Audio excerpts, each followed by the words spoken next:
citizens, please raise your hand. We need more energy. Oh no! Are you kidding after all that? Come on! We're almost there. Just a little bit longer. Hey, what's the big holdup? Don't tell me they're still not giving their energy! Here we go!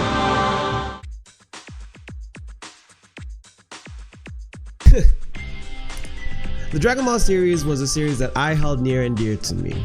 See, when it first appeared in Toonami back in 2002, I didn't particularly care as the animation style didn't appeal to me. I was ignorant and only thought that cartoons were simply meant to be cartoons. This was how I felt when I watched Tom and Jerry, Looney Tunes, and Scooby-Doo. These were shows that I grew up with because they were ones that I have come to know and love. Yet, somehow, I began to open my tastes in 2008. I was already too late into the Dragon Ball series, but I decided to start from scratch. In 8th grade, I read the entire manga, so I spent one whole summer reading from the first chapter all the way up to Z, where I finally finished the Majin Saga. Something about this series just lit a fuse, a little spark if you will. Man, I didn't even realize at the time before Super Saiyan became a thing that they started off as monkeys, like gigantic monkeys, gorillas actually. In this video, in honor of the late and great Akira Toriyama, I want to look back at one of the greatest games that ever came out, Dragon Ball Z Budokai Tenkaichi 3. The first thing I want to talk about is the music. There's just something about the composition that just makes you think, yup, this is definitely DBZ. See, the thing about music, especially when it comes to soundtracks, is there's a sense of uniqueness that consumers of the series would come to know and love and identify, and Dragon Ball is no exception.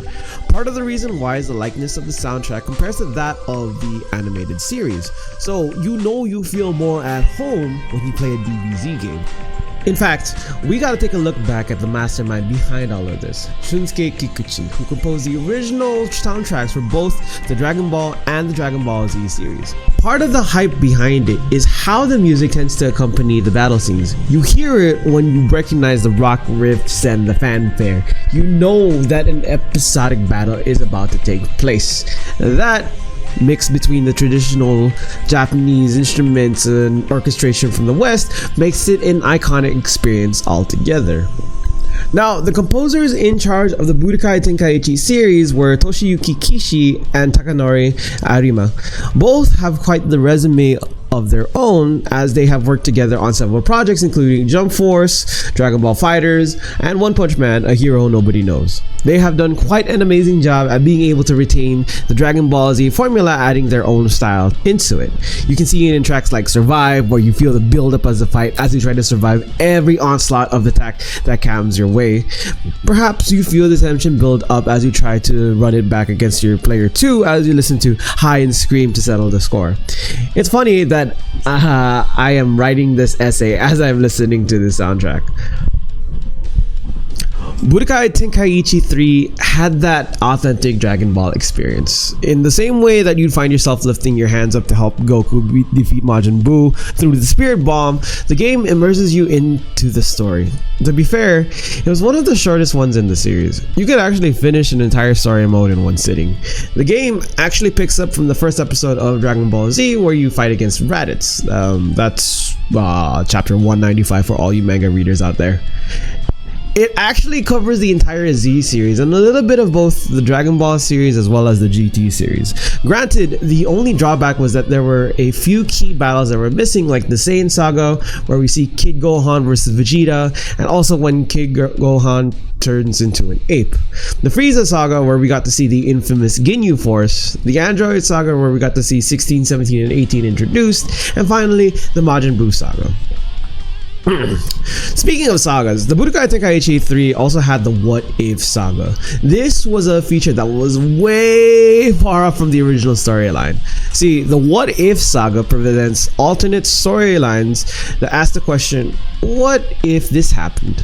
It presents an alternative universe with different scenarios. This feature was only unlocked by completing the history modes within the game. It is quite unfortunate as the stories that were presented were short. Would be nice if it was a little bit longer. The other thing that made Budokai Tenkaichi 3 interesting was the game mechanics. There's so many things to note that made it feel as if the game could be picked up by anyone. The game was fairly balanced to the point where a person didn't need to rely on combos nor spam one move in order to overpower the opponent. Most special moves were dictated by how well you use your ki meter. Charging takes a lot of time, which means a lot of resource management comes into play. Have you ever noticed the loading screens from the game?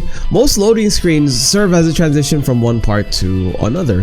A lot of times it's there to provide tips, display character artwork, or give tips about the game. However, what made this one unique was the fact that each loading screen was interactive.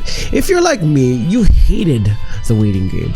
But what Budokai 3 offered was, instead of playing the waiting game, you actually played the waiting game. Here's what I mean. There's basically a mini game out there that'll keep you entertained. Granted, it was just a button mashing, but that in itself was entertaining to see. There was so much variety as well. You could see how many bowls Goku could finish off, and maybe even how many Cybermen would pop out of the ground. One final note that made Tenkaichi 3 the best anime fighter of all time is the insane character roster. There are a total of 98 characters. See, if you included the other forms like the Saiyan forms, you'd have 161 altogether. The craziest roster to exist at its time. And I thought Mortal Kombat's Armageddon had the most at 62 fighters. At the time, it presented nearly every single character from the series, including guest characters like Arale. On top of that, because of the amount of characters presented, there were a ton of unlockable characters that you had to guide through. This in turn resulted in an insane amount of game time. And if you saw my video on unlockable characters, it made the process worth it in the end. It does make me wonder if there will ever be a video game that will have a character roster just as big.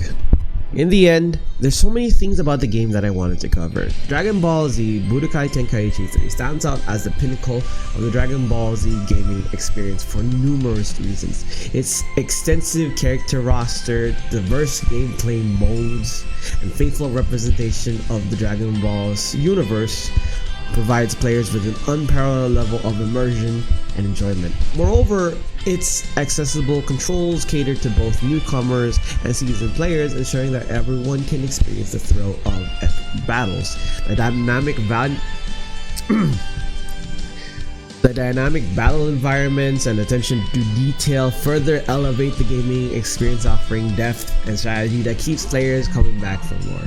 Ultimately, Dragon Ball Budokai Tenkaichi 3's enduring legacy as the best Dragon Ball game is a testament to its ability to capture the essence of the beloved series and deliver an unforgettable gaming experience for fans old and new alike. Not to mention, for me as a person and as a consumer, personally speaking, I think that Dragon Ball Z Budokai Tenkaichi 3 stands as the benchmark for all anime arena fighter games out there. And if you don't believe me, that's fine, but fight me for it. On a final note, I want to take the time to say my piece to Akira Toriyama. You have been an incredible part of my childhood, and you have touched many anime enthusiasts. For many, Dragon Ball was the first exposure to the anime world, and it has stood the test of time, and your legacy will continue to live on for future generations. Your stories have taught us never to give up in times of peril, and that through hard work and determination, you can be just as great as anyone else. Sad to see a legend pass away, and words can never express how much of an impact you've made to me, not just as a gamer, not just as an anime person, but also as a creator. Totemo arigatou gozaimashita, Toriyama sensei. And ladies and gents, with that said, stay groovy, y'all, and peace out. Spocky!